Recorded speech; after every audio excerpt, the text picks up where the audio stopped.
Terawangan ciri-ciri pelaku yang membuat Nia Kurniasari dari pandangan spiritual indigo bagaimana? Bailo silakan santai-santai dulu karena kita dari tadi udah bahas Nia ya. Namun kita kembali lagi ucapkan bela sungkawa atas meninggalnya adik kita Nia Kurniasari, seorang wanita atau gadis yang luar biasa, berjuang untuk masa depan, berjuang untuk kebahagiaan dan menaikkan derajat daripada keluarga. Namun cita-citanya hancur, musnah ya di tengah jalan pasca kekejian dari para pelaku yang saat ini masih belum ditetapkan sebagai tersangka alias masih dalam penyelidikan lebih lanjut. Nah, di sini ada Bahilo. Bahilo ini kita sebut spiritual ya. Ini karena baru pertemuan pertama, mungkin Bahilo masih sebatas penerawangan di atas kertas mungkin ya Mbak ya, belum melakukan ritual-ritual yang lebih mendalam. Jadi mungkin penerawangannya hanya mungkin sebatas ya penglihatan sekilas bagaimana.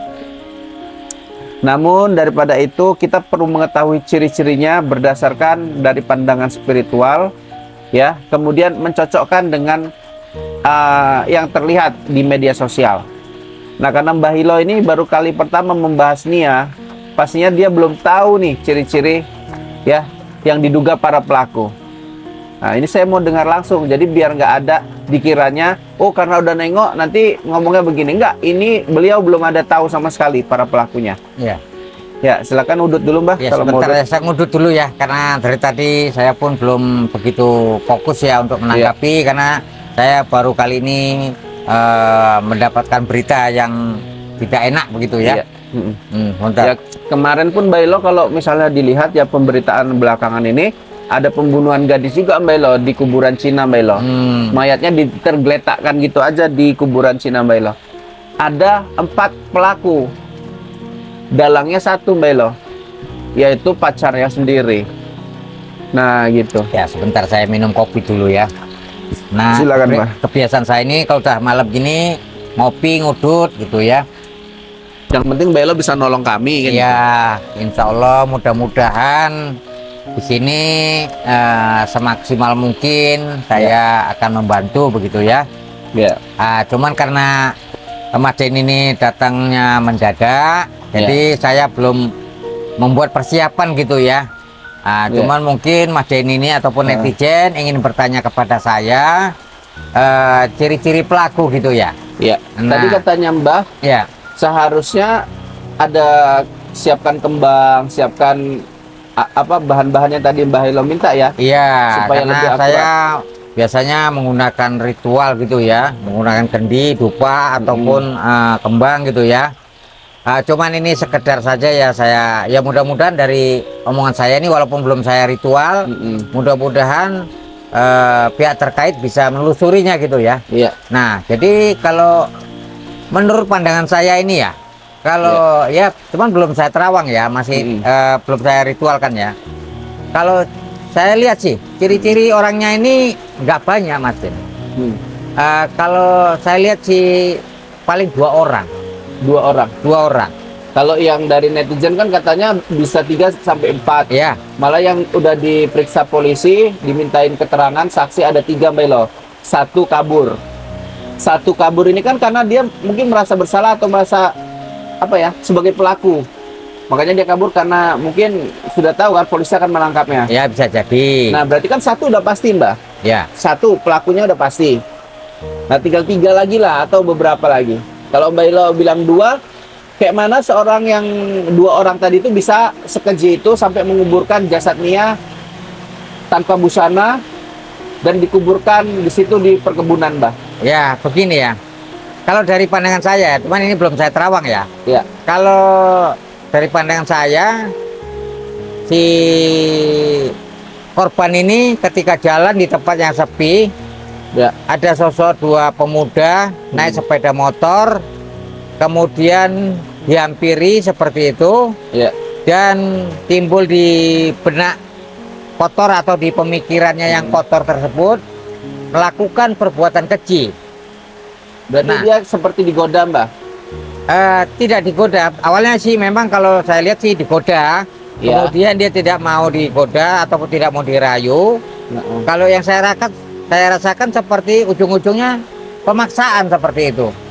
Kan gini Mbak, ini katakan dia jualan, kan dia pasti jualan tuh ke tempat yang rame. Iya. Kemudian seperti yang Mbak Belo, bila terawangan Mbak Belo, muncullah dua sosok ini, dua pemuda ini naik motor. Ya. Bagaimana ceritanya dari tempat rame dia bisa membawa si Nia ini ke tempat yang sepi Mbak? Ya. Dan kemudian hal yang tak terduga pun terjadi. Begini sih, kalau dari sekilas ya, dari pandangan saya, Ya. Dirayu ya ini juga. ketika kita kan jualan gini ya, di sebuah perkampungan tidak semuanya rame. Kadang-kadang di suatu lewat perladangan, Iya. tanah kosong gitu ya. Nah gitu, jadi tempat itu sepi. Heeh. Nah mereka kalau yang saya rasakan ini mencari kesempatan begitu. Mencari kesempatan. Iya, seperti itu.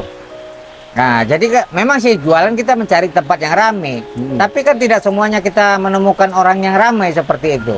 Iya. Nah, ketika kita berjualan, kadang-kadang menemui hutan-hutan yang kosong ataupun perkampungan. Kadang kampungan itu antara batas kampung lain ke kampung sebelah itu kita menempuh perjalanan kadang tidak ada rumah-rumah. Iya. Nah, itu yang saya rasakan. Jadi ketika si korban ini jalan di tempat yang sepi, kalau yang dari sekilas yang saya lihat ya, ada sosok pemuda menghampirinya, kemudian merayu, Ya.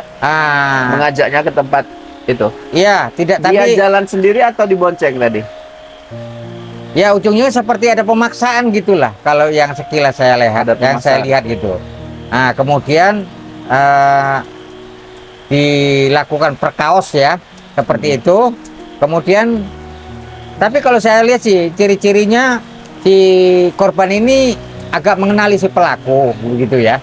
Agak mengenali si pelaku. Kemudian karena si pelaku ini tadi Iya.